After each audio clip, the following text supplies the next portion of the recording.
Shalkisa Sakango Hastini Rang Montri, Pranjit Singh Raini, Flex, Shubaijakmani Patimung, Patimani, a Patim Gokaranzak Rogno Romi, Karak Mazrani, Shanmung Shani Tanawa, Mamla Klaileka, Arkepur, Mondol.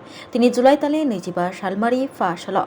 থানাও থাঙ্গাই মামলা খাইলাইখা RK Pur Mondal আরতঙ্গ মন্ডলনি social মিডিয়ানি convener তুটন Saha খবই কবনি আদংর আজকে যে কারণটার জন্য আমরা আরকেপুর থানাতে এসেছি সেটা বিগত দিনে আমার মনে হয় ত্রিপুরা রাজ্যে দেখা যায়নি এবং ত্রিপুরা রাজ্যের ইতিহাসে এরকম কোনো জঘন্যতম ঘটনা রাজ্যের মানুষ দেখেনি। আগে হয়েছে, আগে কীরকম হয়েছে, বিগত দিনেও কিছু কুচক্রীকারী এই সমস্ত ঘটনার সঙ্গে যুক্ত ছিল। ফ্লেক্স ছেঁড়া, তারপর ফ্লেক্সকে বিকৃত করে দেওয়া, কিন্তু এই যে ঘটনাটা সামনে এসেছে এটা একদম একটা নিন্দনীয় ঘটনা এবং এই ঘটনাটা দুর্লভ এরকম ঘটনাটা।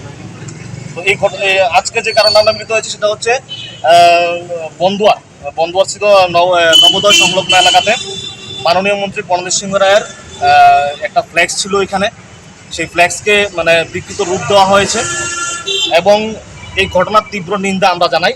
আমরা আরকেপুর মণ্ডলের পক্ষ থেকে এখানে এসেছি, আমরা যুব মোর্চা এখানে এসেছি, রয়েছেন মণ্ডলের পদাধিকারীগণ। তো একটা কথা এখানে বলতে হচ্ছে, সেটা আগে থেকেও চলে এসেছে, এখনও চলছে।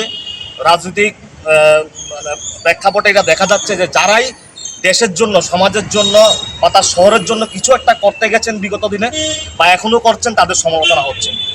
মাননীয় মন্ত্রী প্রণজিৎ সিংহ রায়ের কী ব্যাকগ্রাউন্ড, মাননীয় মন্ত্রী প্রণজিৎ সিংহ রায় আরকেপুর শহরের জন্য কি করেছেন তার ব্যাখ্যা আমাকে দিতে হবে না, তার ব্যাখ্যা আমাকে দিতে হবে না। কারণ উদয়পুর শহরের মানুষ যথেষ্ট বুদ্ধিজীবী, যথেষ্ট শিক্ষিত।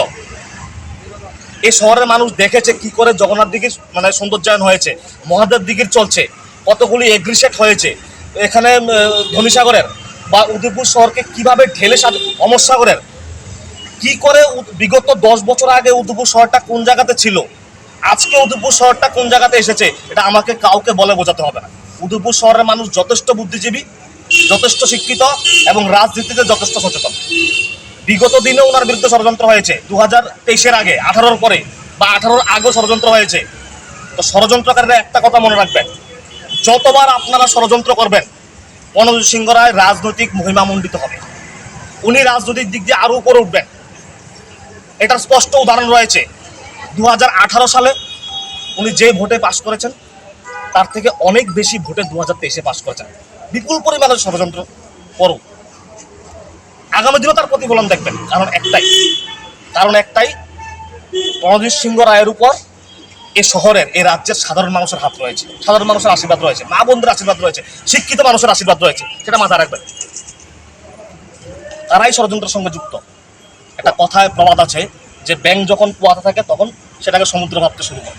একটা মহাসাগর যার গভীরতা মাপা যায় না, সেটা উদয়পুরের মানুষ চায়। এই কুর ব্যাংকদের আমি সাবধান করতে চাই। এই কুর ব্যাংকরা কারা আমরা জানি, ওদের নেপথ্যে কারা, ওদের পেছনে কারা, এটাও আমরা জানি।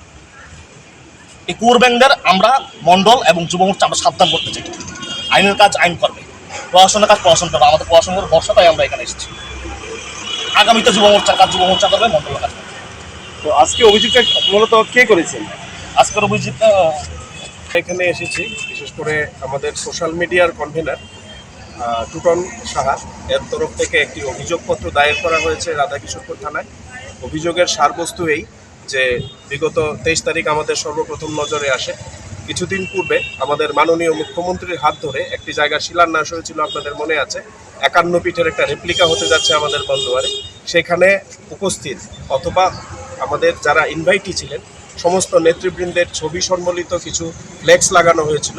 পার্টিকুলারলি আমাদের যিনি রাজ্যের অর্থমন্ত্রী তথা আমাদের এই এলাকার যিনি সম্মানিত বিধায়ক শ্রী প্রণজিৎ সিংহ রায়, ওনার একটা ফ্লেক্সকে পরবর্তী সময়ে পাল্টে দেওয়া হয়েছে, এটাকে এডিট করে এবং এটাকে বিকৃত করে ওই জায়গাতে লাগানো হয়েছে।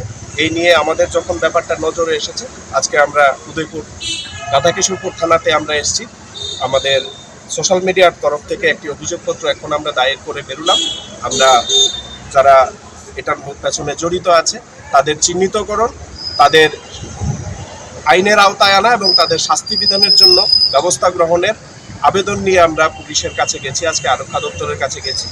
আমাদের দৃঢ় বিশ্বাস অচিরেই এগুলো সমস্ত কিছু বেরোবে এবং যারা প্রকৃত অপরাধী তারা চেহারা আমাদের সবার সামনে উন্মোচিত হবে।